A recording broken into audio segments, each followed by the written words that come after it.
Assalamualaikum warahmatullahi wabarakatuh. Innal hamdalillah nahmaduhu wa nasta'inuhu wa nastaghfiruh wa na'udzu billahi min syururi anfusina wa min sayyiati a'malina.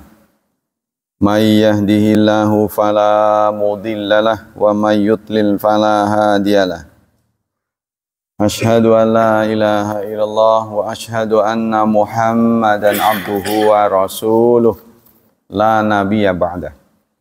Allahumma salli wa sallim ala nabiyyina Muhammad sallallahu alaihi wasallam wa ala alihi wa sahbihi wa man sara ala nahjihi ila yaumiddin, amma ba'd. Ayo ikhwah, kita masih melanjutkan kajian akhlak tentang azam dan azimah. Sekarang kajian lanjutan ini adalah tentang hal-hal yang menghalangi azimah. Azimah kemarin diartikan dengan tekad yang kuat atau semangat yang tinggi, gairah. Bagaimana kita mempertahankan gairah beragama ini supaya meningkat, ya, stabil aja udah bagus itu. Nah, jangan sampai turun sampai di ujung hayat, karena Rasulullah mengatakan al-a'malu bi khawatimiha. Ini yang mengkhawatirkan kita. Amal dihitung akhirnya.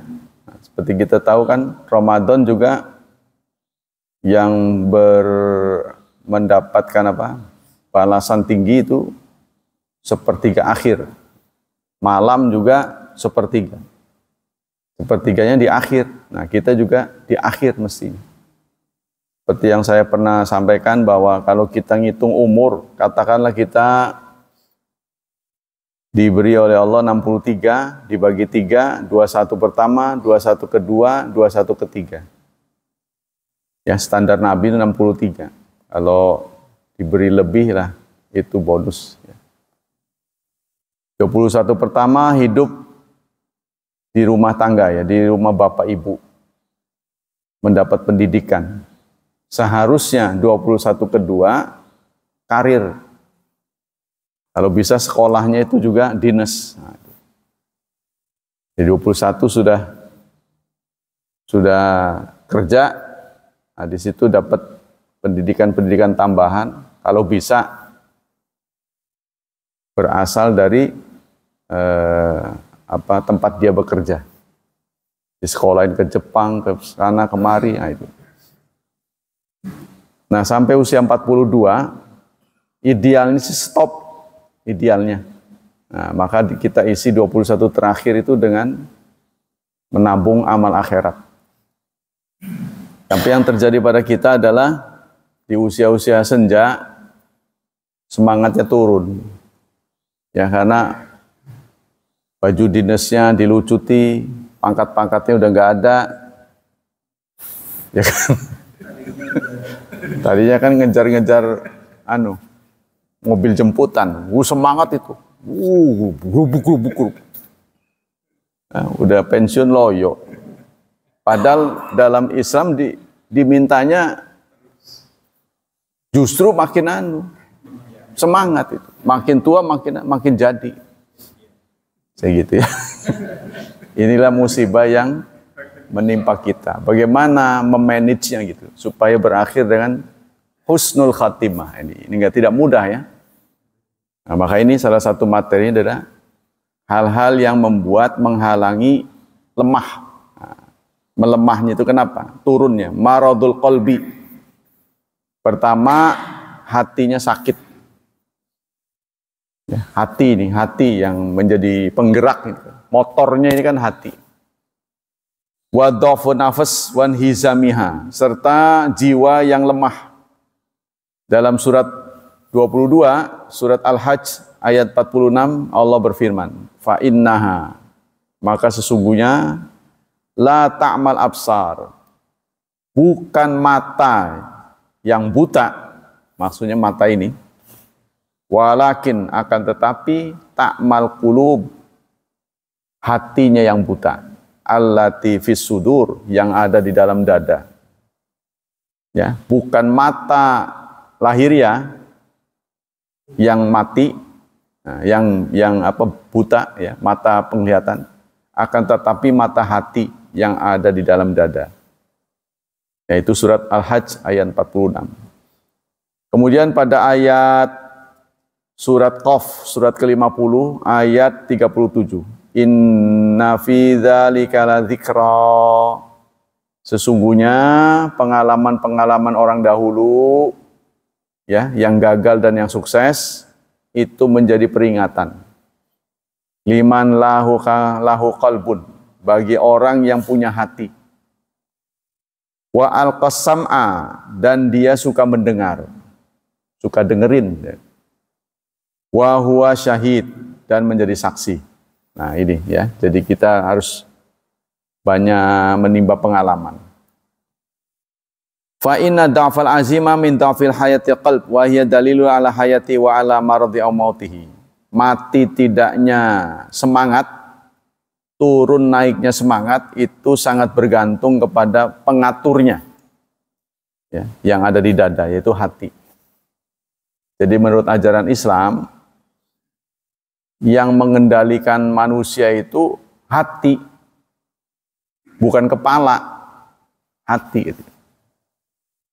Ya, kalau kita kan menganggap otak kan di kepala sini. Kalau ini katanya menurut Islam ya, menurut ulama itu bukan pengatur, tapi dia penyimpan memori.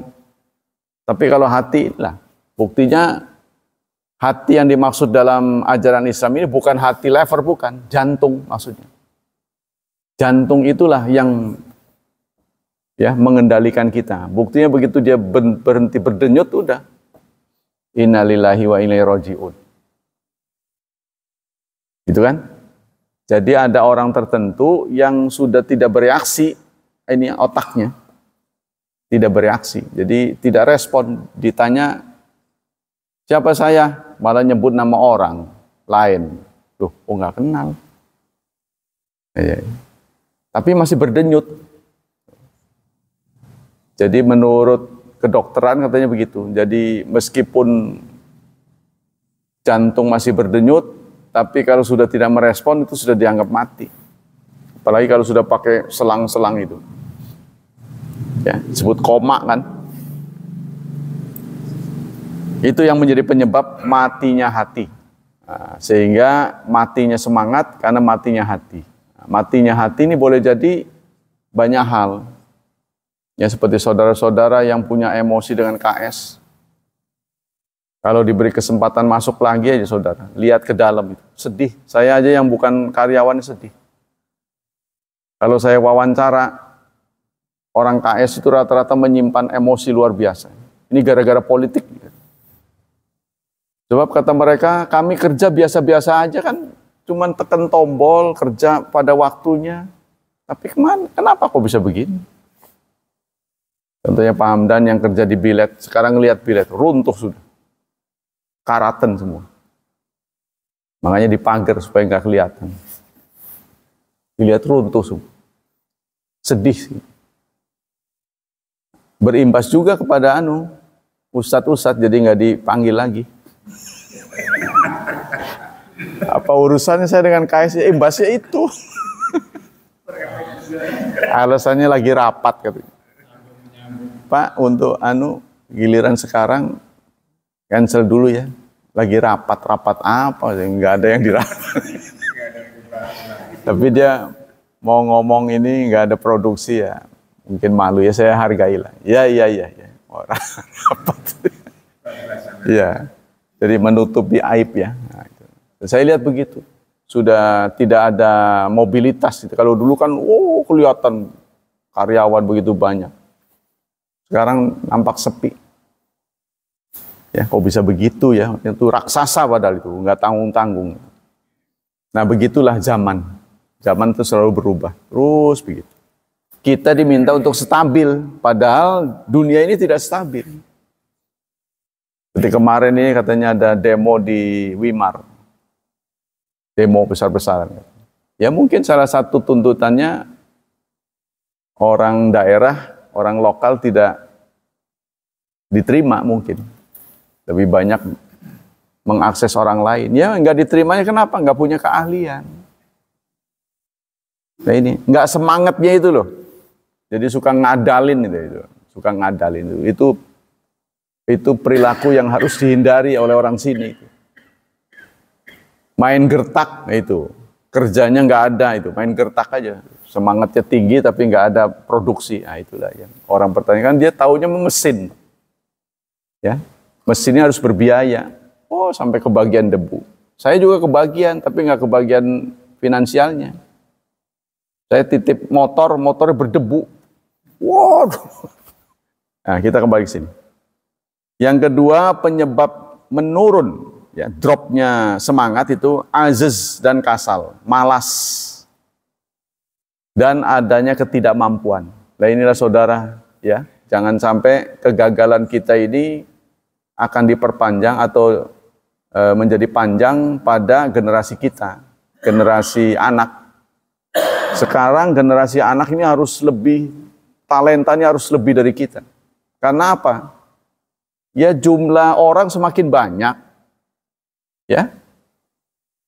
Berapa tamatan tuh setiap tahun sekolah mengeluarkan tamatan, nggak sesuai dengan lowongan kerjanya. Nah, di kemana kan mereka sisanya itu?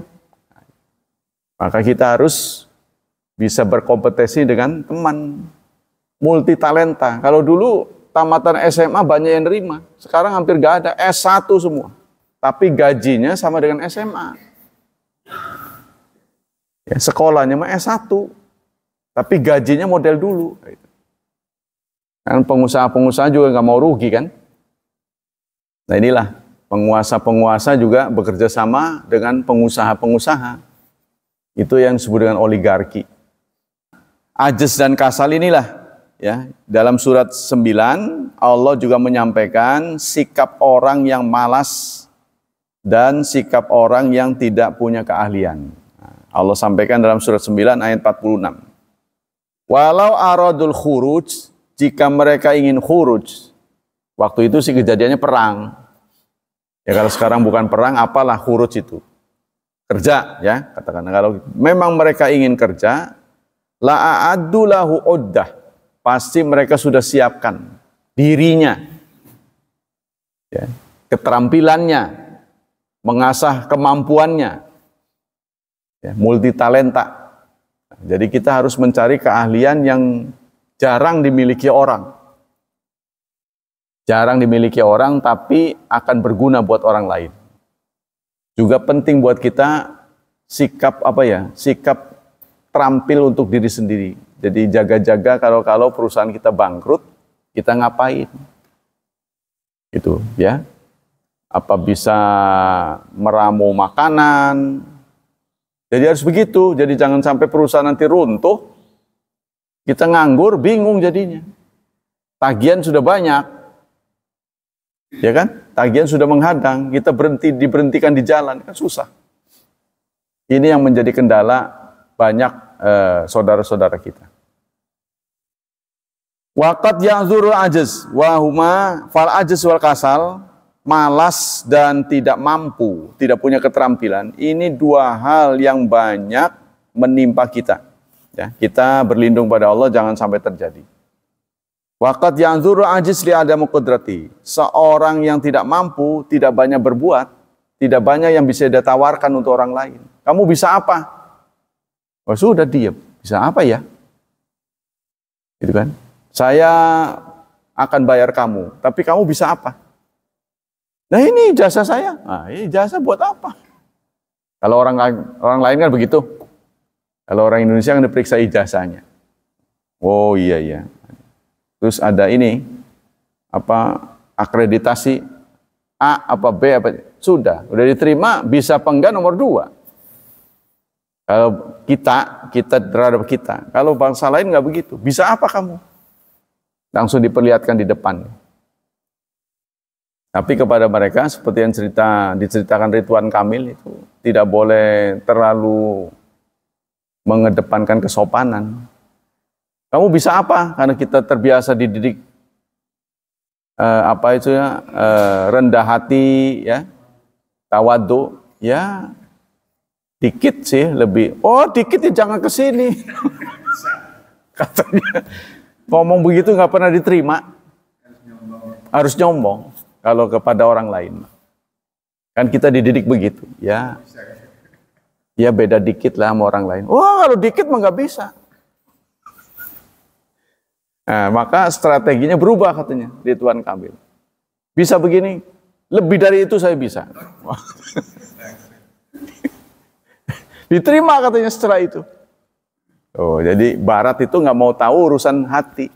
Dia lihat lahiriah. Apa yang kita bisa demokan, keahlian kita itu apa? Walau aradul khuruja, jika mereka ingin keluar, pasti mereka sudah mempersiapkan segalanya. Sama dengan kita hidup ini. Ya, Anda diberi amanat oleh Allah, harus ada yang memberi nasihat begitu. Suatu saat akan ditanya. Kita memang diberi kebebasan, tapi bertanggung jawab. Bebas Anda. Huwallazi khalaqalakum ma fil ardi jami'an. Dia yang telah mencipta semua sejagat ini untukmu. Pakailah baik-baik. Ya. Kalau bisa pakailah. Tapi kalau kita nggak mampu mengeksplorasi alam, diberi kekayaan alam tapi nggak bisa, akhirnya bangsa lain suruh datang. Itu yang terjadi di Indonesia. Mengeksplorasi alam kita. Udah kita belajar karena terlalu lama, udah mau habis baru pinter. Ya, tinggal dikit. Itu sedih amat ya. Untung aja dikasih kaya kita ini. Negeri kita ini kaya. Apa yang ada di negara orang ada di negeri kita. Indonesia itu kaya sekali, Masya Allah. Tapi kurang kelola. Pengelolaannya ini. Ya, semua Allah berikan hak kepada kita untuk ngatur. Contohnya mutiara aja. Ya. Mutiara itu ada di kerang. Bisa diatur sama kita. Mau warna apa? Bisa. Terus ada lagi ikan. Saya lihat perikanan itu. Diusahakan supaya dagingnya putih, disuntik itu. Pakannya itu dicampur pakai pemutih. Nanti dagingnya putih, ya Allah. Bisa begitu. Tapi nggak alamiah gitu. Digigit itu tetap biasa. Karena itu dari awal dikasih pakannya begitu. Terus lama-lama dagingnya putih. Aslinya dagingnya rada kuning. Ada ikan tertentu gitu yang mahal. Itu ada perikanan di, saya lupa kemarin di mana aja. Daerah timur lah. Itu dikasih. Bisa jadi putih. Ya, jadi kita diberi hak oleh Allah untuk mengelola alam. Sekaligus bertanggung jawab. Kalau sampai salah kelola, maka akan menghadapi kehancuran. Contohnya pasir. Ya, kita dapat pasir di Lingkar Selatan. Habis-habisan diambil. Lah banjir. Ya, longsor. Beberapa waktu yang lalu longsor, nggak tahu nih, mudah-mudahan sih enggak sih. Musim hujan, karena nggak kira-kira tuh sedotin terus. Siapa yang beli? Yaitu Pantai Indah Kapuk. Jadi yang nguruk tuh. Ya, pasirnya dari sini katanya ke sono. Langsung dari tol itu cepat rusak itu. Lingkar Selatan itu. Itu karena itu. Pokoknya bebannya berat amat itu. Bawa ke sono.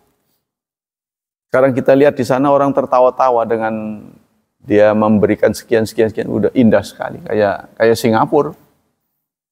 Ya. Nah, inilah kejadian pada kita. Walakin karihallahum bi'athahum. Tetapi Allah tidak suka mereka semangat. Allah tidak suka. Jadi semuanya yang menerbitkan semangat atau tidak itu Allah. Kita semangat kerja. Dengan kita semangat tiba-tiba dapat. Tapi wayahnya suatu saat pengen dapat, nggak dapat. Giliran malas, dapat. Inilah yang susah ditebak. Maka kita harus on time, all time, harus ready. Kapanpun kita tetap harus siaga ya.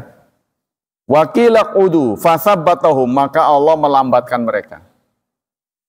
Dan dikatakan uqudu ma'al qaidin, duduklah bersama orang duduk. Maksudnya duduk ini bahasa lain dari males. Wa qala Rasulullah sallallahu alaihi wasallam, seperti sekarang kecenderungan anak-anak kan, kalau nggak ada gurunya seneng dia. Harusnya dia sedih, ya, karena waktu dia sudah dibuang begitu saja. Guru kok nggak datang, harusnya dia nuntut. Kalau yang udah tingkat kecerdasannya tinggi, saya pernah jadi dosen di sebuah perguruan pariwisata sih. Memang itu perguruan pariwisata. Tapi saya bagian agamanya. Jadi kalau pariwisata itu kan semua orang tampil indah ya. Orang tampil cantik dan indah pertama di studio foto. Kalau mau foto-foto itu semuanya bagus kayak mau hajatan. Tapi setelah keluar dari situ dia buka-buka. Dasinya dibuka, tapi kalau mau foto bagus. Kayak orang mau sidang MPR gitu. Yang kedua itu Akademi Pariwisata. Saya juga sebagai pengajar harus tampil prima. Gagah gitu. Tapi batin saya menolak. Karena saya dari pesantren. Ya nggak cocok kayak gitu. Pakai dasi, Pak. Jadi sebelum masuk kelas itu masuk ke suatu ruangan, kacanya besar. Di situ ada sisir, ada macam-macam. Ada sisir. Jadi nyisir dulu. Pakai pecinya jangan sampai miring. Masuk ke kelas ber-AC. Lewat 15 menit jangan coba-coba.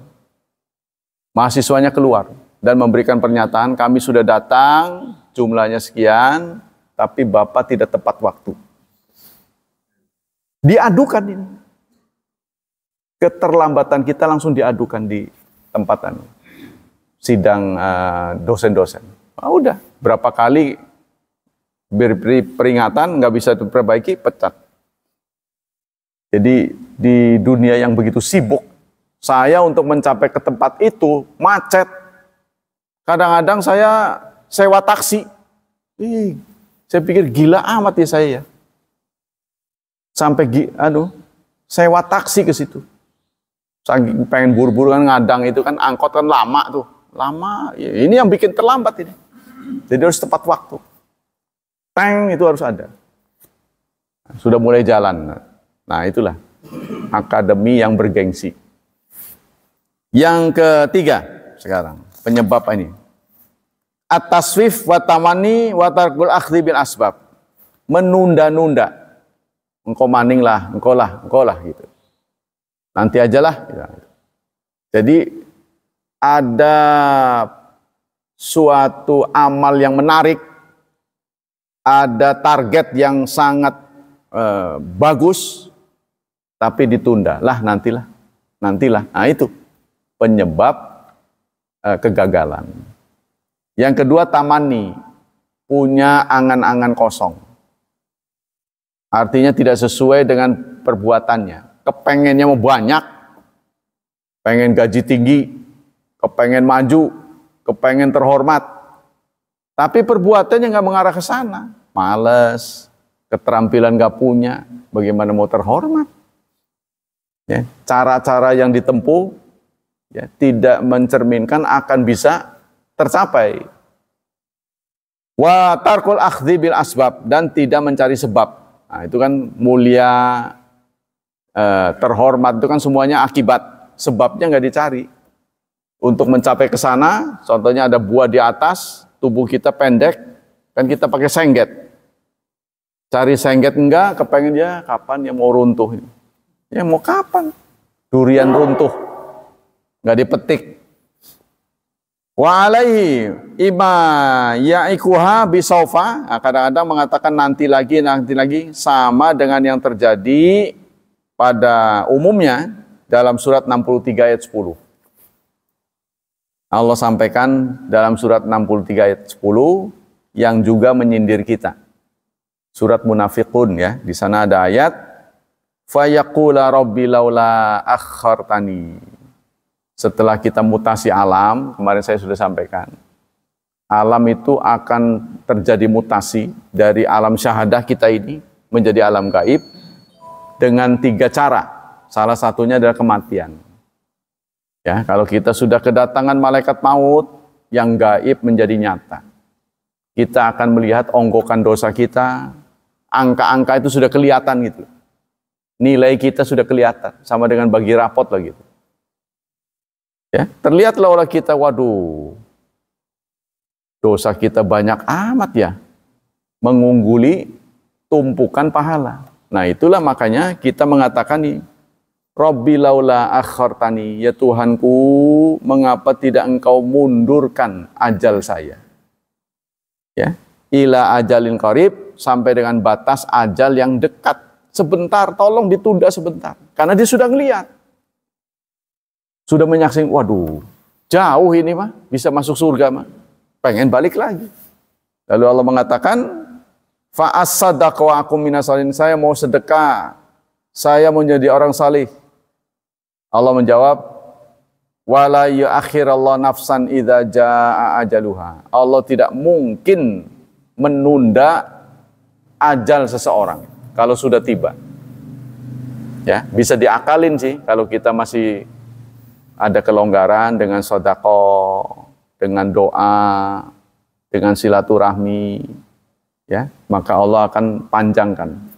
Tapi kalau sudah tidak ada tawaran-tawaran, sudah tidak ada wasilah-wasilah seperti ini, tidak dilakukan, ya sudah, batas waktunya habis. Ya, makanya kita juga begitu. Hidup ini target sudah tidak ada, cita-cita juga tidak ada. Mau apa lagi? Haji sudah, istri ya sudah tua, pengen nikah lagi yang enggak, punya anak lagi enggak, ya sudah enggak ada target. Ya udah ya berangkat. Makin hari makin jelek, mukanya tua, tidak sedap dipandang, ya, jalan terseok-seok, lamban, ini mengganggu namanya, mengganggu mobilitas. Ini nyindir kita sendiri ya. Nah awas itu, kita harus tetap semangat, harus tetap semangat sampai dengan hari akhir, saat terakhir. Nah, bagaimana bisa menjaga tetap stabil? Nah inilah, ya, kita harus punya kiat masing-masing. Wa amma ma yarkabu biha bahru tamani wa huwa bahrul la sahil. Kita jangan punya angan-angan yang tidak sesuai dengan progresnya. Itu adalah, kata di sini, merupakan laut yang tidak bertepi. Punya angan-angan nggak ada progres ya, kepengennya doang, pengen ini, tapi nggak ada upaya untuk meraihnya. Yaitu angan-angan kosong namanya. Ya, itu akan membuat kita jadi gila nantinya. Pengen ini nggak tercapai kan? Sampai kadang-kadang naik genteng. Kalau di dunia remaja sampai naik genteng. Ngojek, tukang ojek dipukul dari belakang. Karena ada orang Pangurawi beberapa puluh tahun yang lalu. Saya treatment, alhamdulillah sembuh. Jadi kebanyakan anak-anak kita nggak berhasil, bahasa saya, kurang kasih sayang. Apa kalian yang menghadapi nasib seperti ini banyak juga? Banyak begitu rata-rata. Jadi karena penghasilan yang minim, kedua orang tuanya cari nafkah. Saya nggak bisa membayangkan kalau itu terjadi pada anak kita ya. Jangan sampai, sehingga kurang komunikasi. Saking sibuknya, bapaknya pulang udah capek tidur. Berangkat lagi pagi, bahkan anaknya belum bangun dia udah berangkat. Ya, udah nggak punya kesempatan. Ya Allah, ini anak-anak Indonesia ini begini. Kurang kasih sayang. Itu yang ketiga. Yang keempat sekarang, al-khawfu minal fashal. Salah satu sebab yang mengakibatkan turun semangat, takut gagal. Yang keempat ini, takut gagal. Jadi ketika dia mau maju, takut. Nah, ketakutan ini bisa berasal dari rumah tangga. Kok bisa? Bisa, karena dia menyimpan memori. Jadi anak di rumah kita dimaki-maki terus. Kamu segitu aja goblok, sering gitu. Itu menjadi masuk ke memori. Ketika dia mau melangkah, mau bekerja, dia ingat itu. Ya, jadi anak-anak kita kan biasa ini. Ridwan.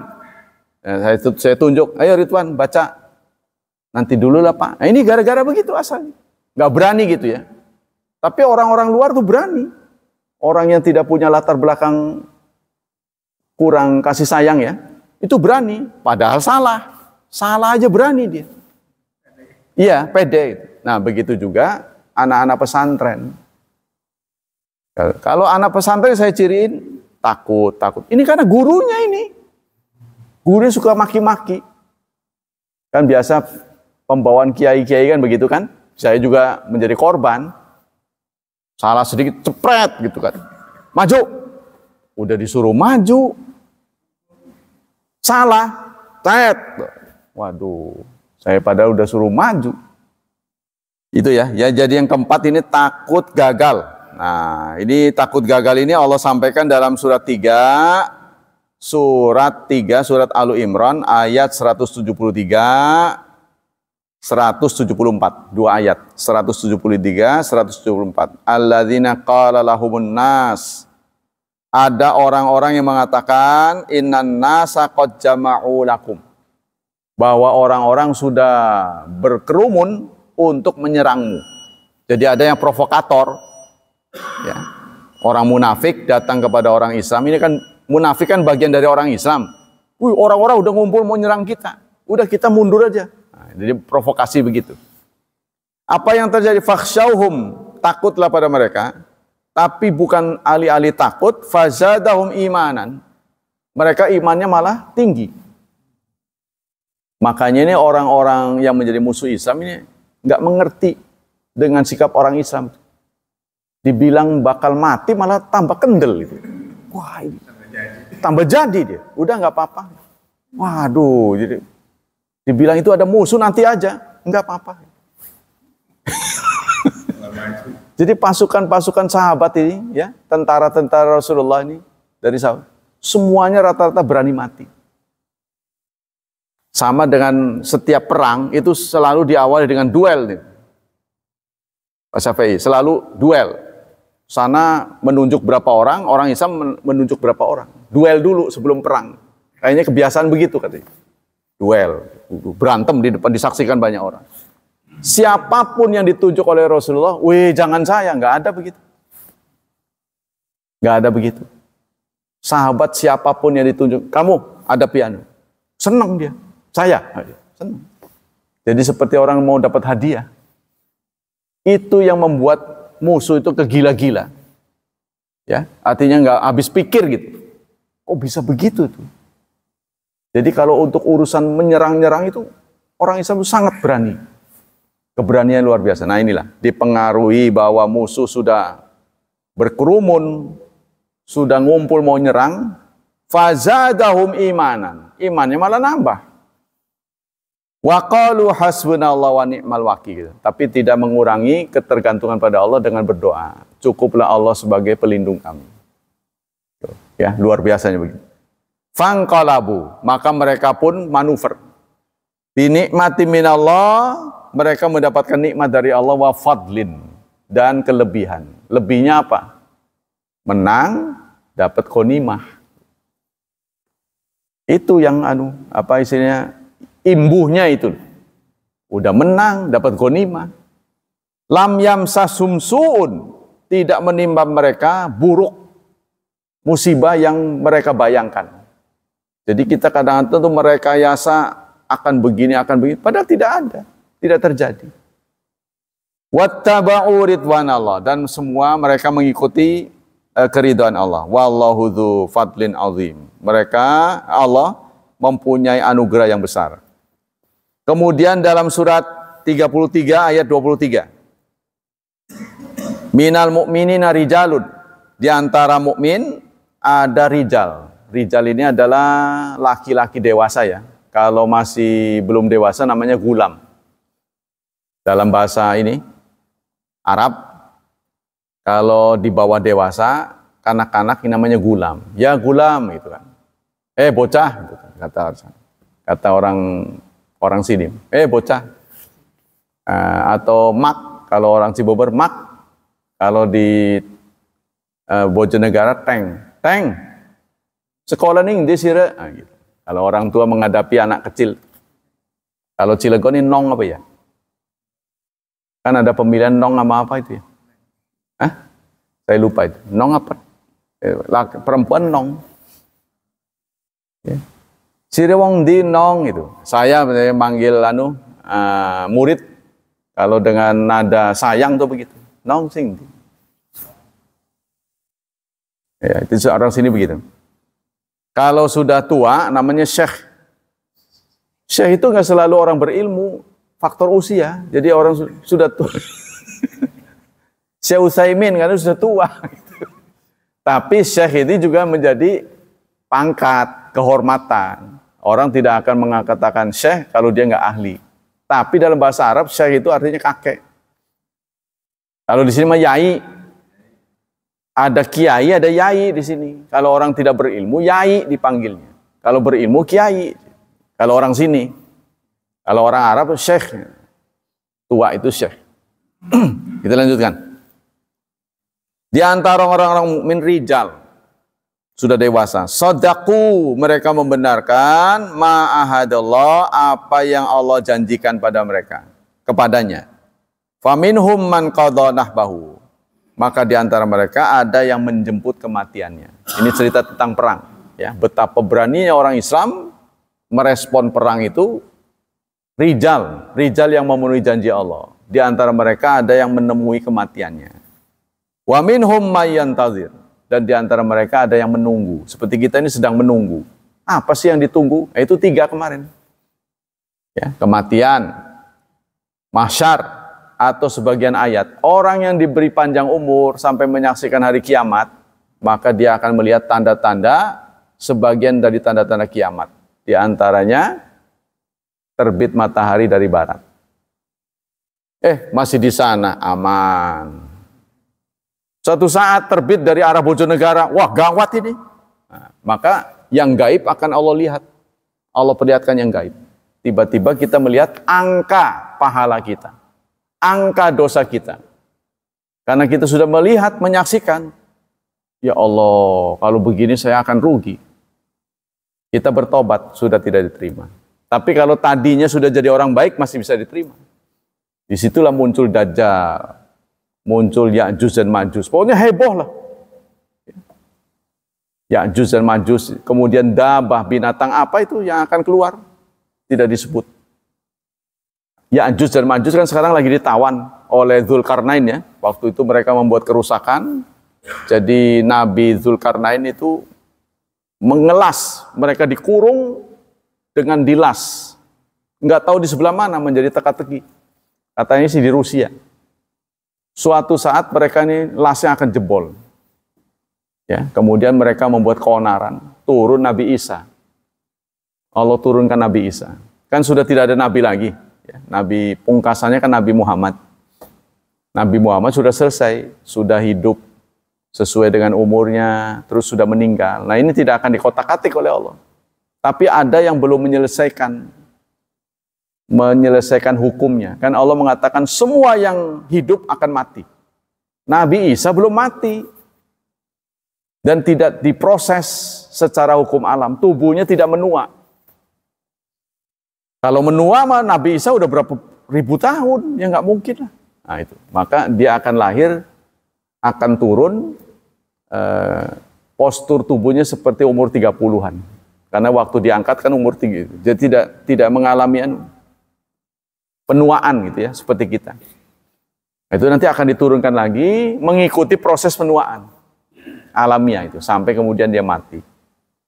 Sudah menjelaskan pada semua orang bahwa risalah saya ini mengikuti Nabi Muhammad. Karena Nabi Isa itu nggak punya kurikulum baru lah singkatnya. Yang dipakai itu kurikulumnya Nabi Musa.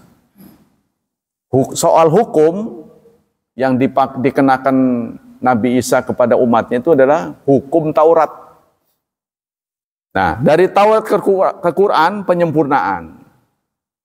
Ya, penyempurnaan kita. Jadi semua yang contohnya dulu 3, sekarang kita 10 ditambah. Nah, maka Nabi Isa mengikuti kurikulum Nabi Muhammad. Saya datang untuk menyampaikan bahwa Muhammad yang kalian dustakan, Muhammad yang kalian tidak percayai adalah benar. Itu. Saya tidak pernah menyatakan sebagai Tuhan. Kurang lebih begitu dia akan sampaikan di akhir zaman nanti. Ya. Jadi dia membunuh Dajjal, ngeberesin itu semua, nah, barulah terjadi kiamat besar. Ya. Jadi malaikat Israfil sudah siaga. Tiup, idza zulzilatil ardu zilzala, terjadi gempa di mana-mana. Laut memuntahkan air. Saya nggak bisa bayangin bagaimana dahsyat itu. Katanya sih mula-mula yang akan dicabut itu kompas, kutub ini dicabut, sehingga arah kita ini kacau sudah. GPS tidak berjalan. Ya kan GPS kan ada lokator tuh. Ya, bisa mendeteksi keberadaan kita. Ketika kompas dicabut, acak semua. Pesawat juga nggak bisa turun di tempatnya. Wah kacau, dia kemana ini? Susah. Ya, itu cukup dicabut dengan begitu kacau terjadi. Matahari terbit dari barat, ya, peredaran planet-planet ini sudah kacau. Kan mereka nggak tabrakan begini. Bulan selalu mengitari bumi, nggak tabrakan garis edarnya. Mungkin satu saat karena dicabut jadi kacau. Boom. Terjadi benturan dahsyat, maka muntah, ya, bumi memuntahkan isinya. Apa itu? Wa akhrajatil ardu athqalaha, dan bumi memuntahkan isinya. Wah, kita nggak bisa bayangin. Ya, wong terjadi gempa aja ada tulisan tuh, tempat evakuasi. Semudah itu tah. Ketika gempa kita bisa lari, nggak bisa lari. Saya pernah ngajar begini di Keramat ini, gempa, munyer, jadi nggak bisa bangun, boro-boro mau lari. Itulah kenapa kita menjadi korban. Ya kalau menurut akal waras sih, lagi aman begini kita berpikir, udah masuk ke kolong meja, betul memang, harusnya begitu. Tapi saat gempa kita nggak bisa apa-apa, ngumet gitu loh, mau berdiri begini pusing. Itu yang sebab menjadi korban kita. Kalau kita sudah di luar sih enak. Nah, kita lanjutkan. Yang kelima adalah taraddud, ragu-ragu, gamang. Ya. Wah, kenapa gamang? Adamu wudu'il ahdaf. Karena targetnya nggak jelas. Targetnya nggak jelas. Seperti kita masuk ke satu tempat, tempat belanja, mau beli apa? Enggak, lihat-lihat aja. Pasti kayak orang bingung gitu. Semua diliatin, ya. Kalau di Rawu pegang-pegang, saya lihat tuh, beli mangga kan kotor tuh dipegang-pegang, keringet apa umbel situ, ya. Baju begitu banyak pegang. Kalau anak kecil saya bentak, jangan pegang-pegang kalau nggak beli. Kadang-kadang kalau lagi kumat, makanan dicicipin, bayar mangga, kan haram itu. Ya, ada anggur main pretel aja tuh. Makan kayaknya ada 1 on, beli setengah kilo. Saya suka nerangin, Bu, tahu nggak yang ibu makan ini belum ibu bayar. Ibu suka ngaji nggak? Saya bilang, nggak boleh ini. Harusnya minta izinnya kalau di penjual jalanan mah enak. Boleh saya nyicipin? Oh boleh. Nah, itu mah sudah izin. Tapi yang punya mallnya kan di Jakarta. Si karyawan itu kan juga nggak punya hak, ya kan? Dan saudara tahu kalau pegawai Mart, Indomart, Alfamart, nanti di akhir bulan ada hitung-hitungan. Stoknya sekian, barang tinggal sekian. Harusnya uangnya masuk sekian, kurang 1 juta, bagi rata, potong. Itu kesian gitu tuh. Nggak tahu kalau di mal-mal besar. Jadi salah satu keluhan pegawai di Mart itu dipotongnya itu. Gajinya gede, 4 juta. Potongannya 1 juta. Kadang-kadang mereka nggak tahu menahu. Tahu-tahu rokok hilang. Siapa yang ngerokok ya? Kan rokok mah di dekat kasir. Susah kalau orang mau nyuri. Tapi nyatanya bisa hilang. Jadi gantian akhirnya. Potong rata. Kamu jam berapa, tanggal berapa hilang, nah itu kena. Sudah waktu ya. Yang terakhir, Su'udzan, buruk sangka. Ya. Jadi menghadapi segala sesuatu itu bukan positive thinking, tapi negatif. Lebih mengedepankan kegagalan dulu, mikirnya gagal dulu. Gitu. Bukan berhasil. Kita harus positive thinking menghadapi sesuatu. Jangan negatif thinking, ini yang membuat kita gagal. Semangatnya drop. Nah, itu ya. Jadi yang terakhir ini, itu tadi. Su'udzon terhadap takdir. Ya, gagal kayaknya ini mah gagal lah. Itu udah ngomong begitu dulu, belum dikerjain. Nah, ini suratnya adalah 3 ayat 156. Ya ayyuhalladzina amanu la takunu kalladzina kafaru. Wahai orang-orang beriman, janganlah Anda bersikap kayak orang kafir. Wa qalu li ikhwanihim idza daru fil ardi aw kanu ghuzzan law kanu indana ma matu wa maqutilu. Mereka suka ngomong kepada sesama temannya orang kafir, coba kalau kita begitu, bakal begini. Nah, itu. Waduh, kenapa kita nggak begini? Itu udah terjadi.